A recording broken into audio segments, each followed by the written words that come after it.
quite surprising, really, wasn't it? Um, and and and this doesn't actually show all of Fisher's Gate as far as I remember, but this was good enough.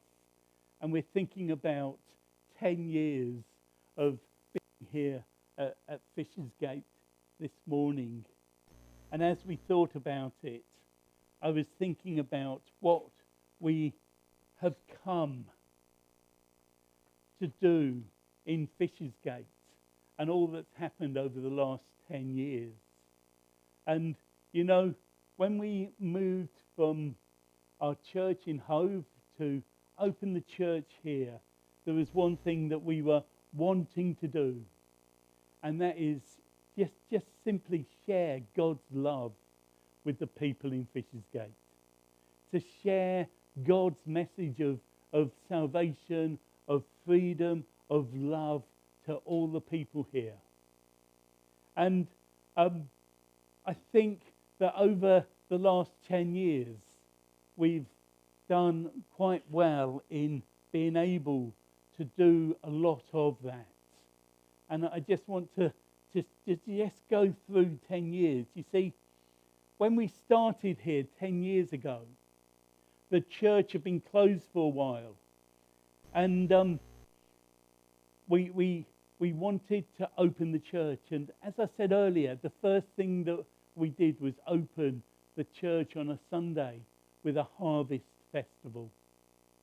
We opened in October 10 years ago with our harvest festival, and we were praising God for the harvest, and we were thankful that a number of people came in. Pat, you were one of the people from Fisher's Gate who came in. Kate, you were one of them. Katie, you were one of them. There's people who have been here for 10 years. Maria, you were here. Julie, you were here. Kathy, Peter, you were here. We've been here 10 years serving God. And we're really thankful that for these 10 years we've been running this church. And every Sunday this church has been open in one shape or another. We've not failed to open the church.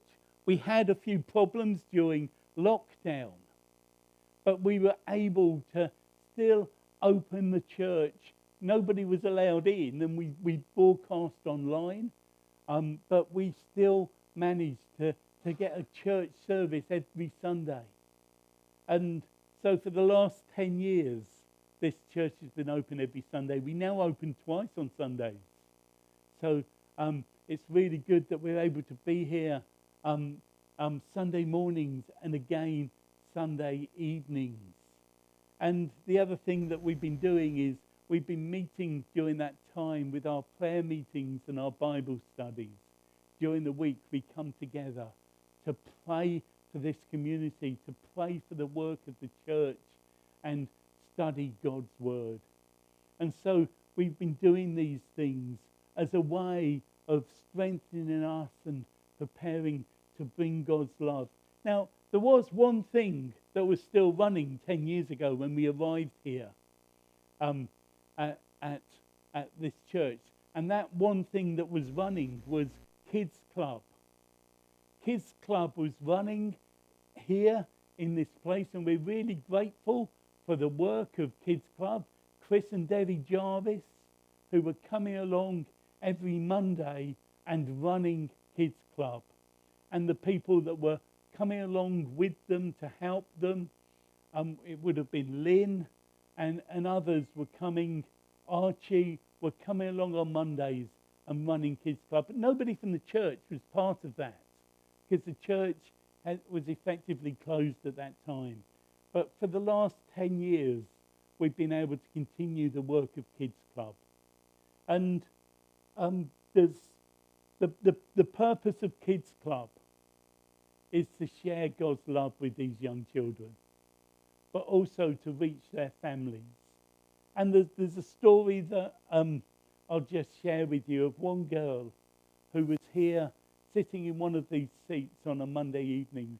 And we were saying, and that she was asked the question, what's what do you know about and believe about God? And this girl said, and this is honestly the truth, or as much as I can remember it anyway. This girl said, I used to have bad dreams, and they used to wake me up and scare me. And she said, but I asked God to help. And he's taken away those bad dreams now.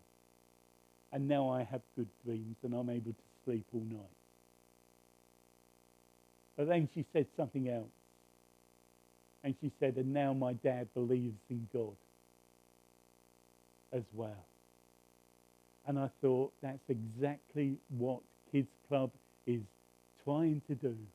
It's just sharing God's love with these children, planting seeds in their hearts, but also taking that message of God back to their families and sharing it with them. I thought that was an amazing testimony.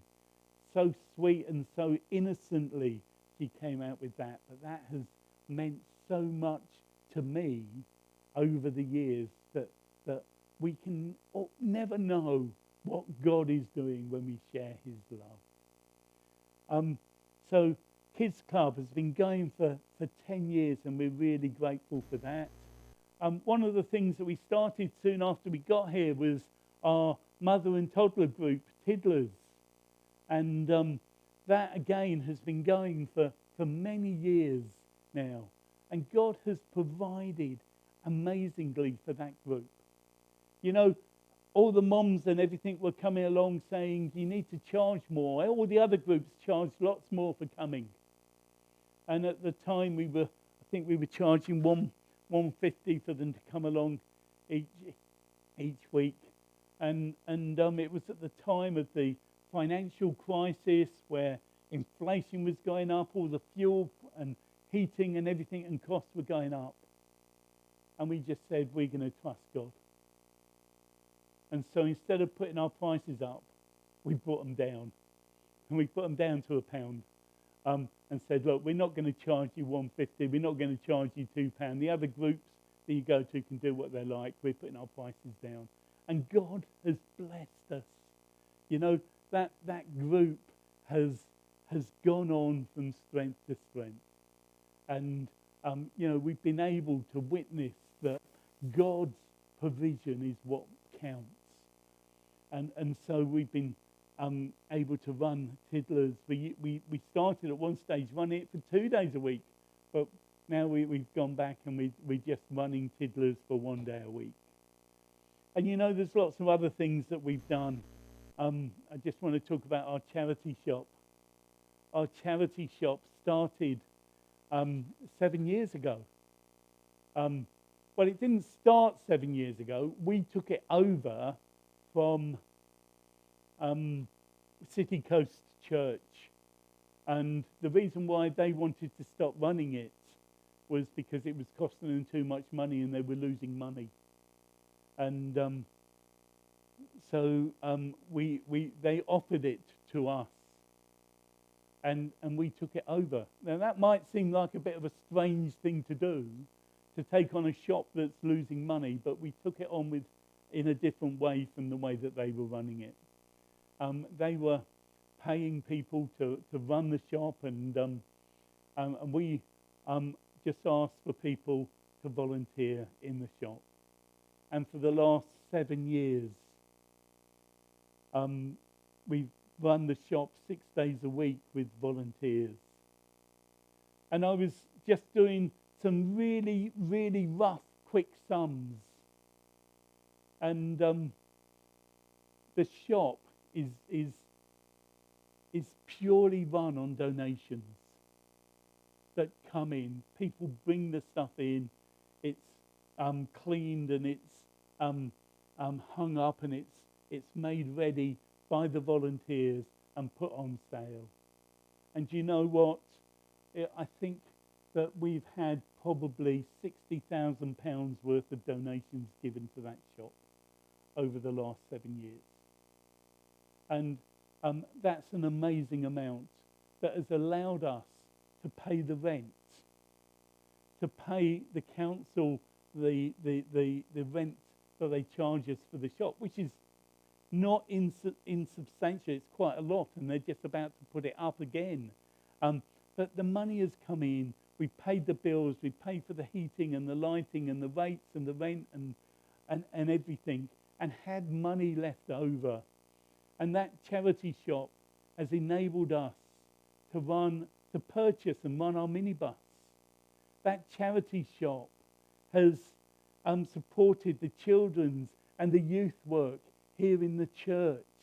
It's included paying some of the children to go on our youth holiday when their parents haven't been able to afford it. It's done an awful lot. But the main thing, and I just want to thank the volunteers and everyone who's been part of that, because, you know, that shop is a really friendly and welcoming place in the community where people can regularly visit for a cuppa and a chat, or to pick up things that they need, things that they would otherwise perhaps not be able to afford. It's a great place if you just want to sit down for a while and get things off your chest. And I'm just really grateful for the volunteers that have given up so much time in effort in running that shop. 7 years. We're just about to renew the lease and take it on for another 7 years. So we're not giving up on that yet. So that's great. I can go on, and I'm not going to go on too much. But at the time of the pandemic, we were planning to start a food bank here. We were planning to start a food bank before we knew anything about COVID or global pandemics or anything like that. And we'd started visiting other food banks, and we were thinking about what model of food bank we were going to do. We were thinking about getting some rules written down and how we were going to do it and how we were going to get the food and what we were going to go to. And we were thinking about, you know, sort of meeting together regularly to start our food bank when COVID hit. And we said, well, we're going to forget all of our plans. We're not going to plan it. We're just going to open the food bank. And we were talking to our very good friends down at Ada and Shoreham and Ada Food Bank, and they said they'll provide us with some bags of food that we can give out to people. So if people come along, we'll just give them a bag of food that they'll put together for us. And we thought, this is great, this will do. And so it was a Tuesday. We were here in the church thinking about our food bank, and the lady that was helping us, Bob and Rosemary, were helping us. They'd been to and ran a food bank at the City Mission in Brighton, so they knew a little bit about it. And Hannah had been working with them, and Hannah said we should open next week. And so we said, okay, we're going to open our food bank next Tuesday. And we didn't have anything.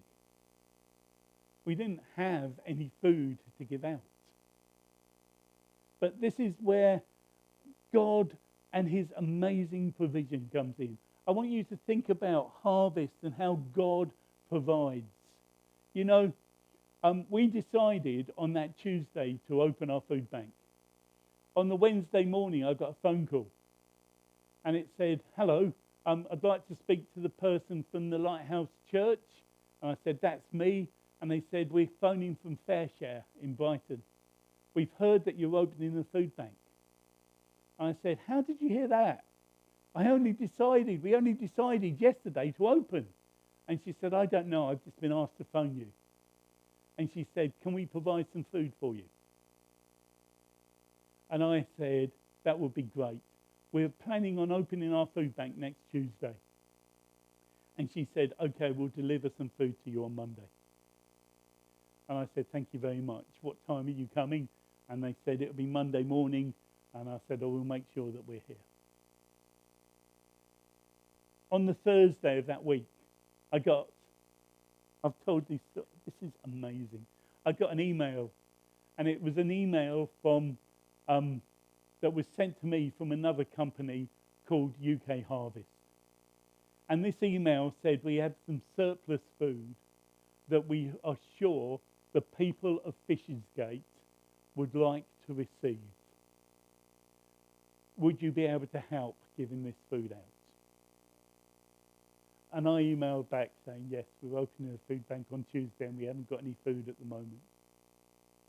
And they phoned me and I spoke to them and they said, well, we could deliver it for you. When would you like to deliver it?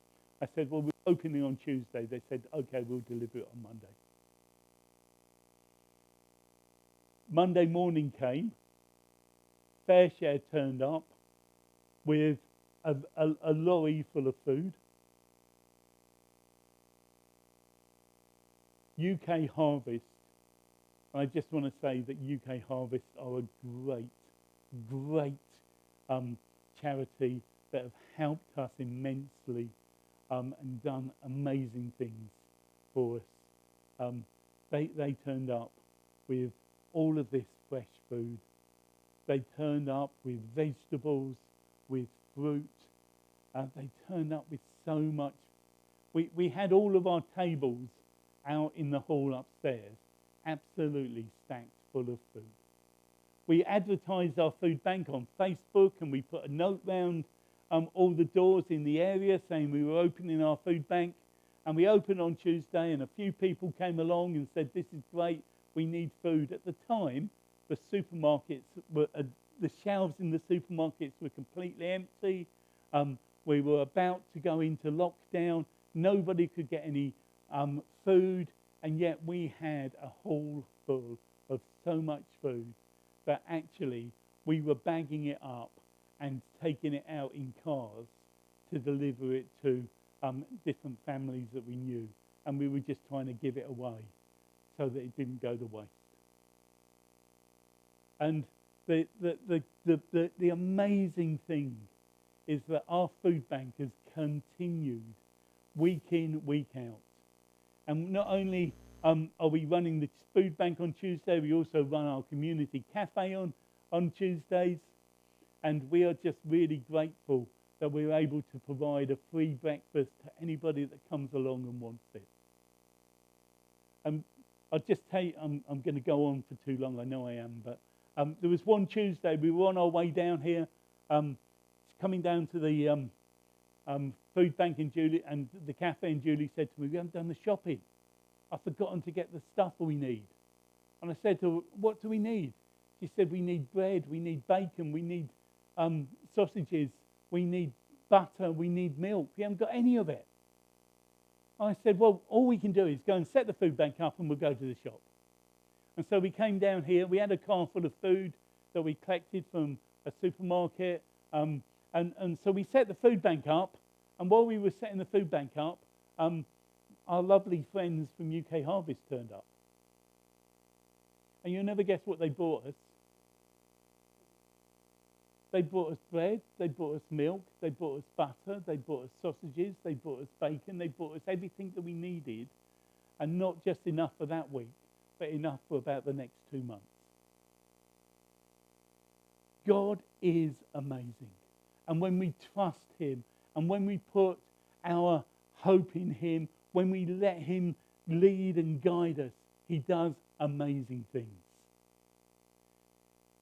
I'm just going to finish this off because we started a youth club here with our friends from Hangleton as well. And the idea was that we'd run our youth club here and at Hangleton at the same time. But our youth club grew so large that we couldn't manage it here. And so we moved it to Hangleton and closed the youth club here. But then we realised there were some children young people who were missing out. They'd been through Kids Club, but weren't going to Hangleton, so we decided to open our youth club again. And now our youth club is flourishing here and in Hangleton, and we're getting so many young people coming along to our youth club that we're thinking of having to limit the numbers that come in, because we can't, the building's physically not big enough to hold everyone that's come along, and we need to look after this building. It's a good old building. It's been here for a while, and having too many young people running around is not good for it. Um, so that was what we were doing with our youth club. But now we've decided that we need to do more for our youth. As I said, that we've got too many coming along, so we're now opening our Youth Club Plus. So we're running Lighthouse Youth, but we're running Lighthouse Youth Plus on a separate evening now for the older young people, so that they can come and we can focus it more on what they need and God's Word, and teaching them more about what it means to be a Christian and following God. And so not only are we running our youth club, but we're now running Youth Club Plus. I mentioned our food bank, and our food bank's open on Tuesdays from 10 to 11:30, but that's not enough. People can get food from our food bank, but we realise that there's still a need for people. And so what we're also running now is our food bank surplus food bank. And we're now open on Saturday mornings. We collect surplus food from supermarkets on Fridays. And we open our food bank on Saturdays. So if you see a queue of people outside on Saturday mornings, it's because we're opening our food bank on Saturdays and Tuesdays, which is absolutely amazing. And we're really grateful for all the food that we get. So I just want to finish off by saying we've also done a few other things over these last 10 years. We've partnered with a charity called Acts 435.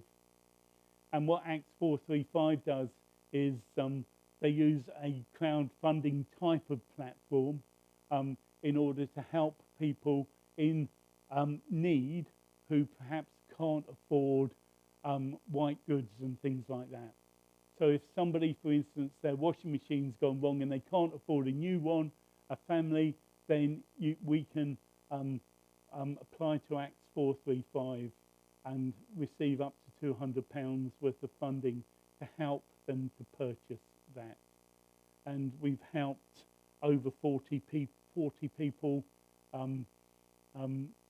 receive some funding to help them. And Sarah's done a great job in fronting that for us. And so we've been able to help people in many different ways. One of the other things that we've done is partnered with Christians Against Poverty. And one of the things that's allowed people to do is to get help with their bills and their debts. And there's a number of people who have signed up through our food bank and through the church and received help from CAP. And there are people who were in debt and not knowing what they could do, who are now completely debt-free and are able to get that burden of debt and to move forward. But that also reminds us of perhaps the saddest thing that has happened over these last 10 years. The person from CAP who was coming along to our food bank and helping us was a great guy called Neil. Unfortunately, Neil died of cancer, and that was a really, really unexpected and really sad time. And that obviously has affected us and his church at Holland Road a great deal. But we are grateful for all that he did while he was here and all of the help that he gave us. And the other thing that I've just mentioned is our charity that we've supported in Mexico. We support a school charity in Mexico for children that would normally not be able to go to school, who can't make it into normal mainstream school because of poverty, because they can't afford the uniforms or the books or can't get to the school. And there's a charity that is run by a lovely family, Joe and her sister and parents run this charity, and they run the church there. And we've been able to support them over the 10 years that we've been here. And do you know what? This small church, I just went through the figures just yesterday, and I was absolutely amazed how much we've been able to send to Mexico and support them. As you know, we've sent £16,500 to them over the 10 years. And for a small church and a group here, that is an amazing amount. We're hoping to be able to send them some more money soon. I know we've got some money that people have donated, and we've got more coming in, and I'm fairly confident that we'll be able to move that figure up to closer to the 20,000 mark by the end of this year. They need all the money they can get. They're an amazing charity. I said it's a school, but they don't just run a school. They actually help all of the parents and the community in an amazing way. And so I'm going to stop because I've been talking too much. But I just want to share how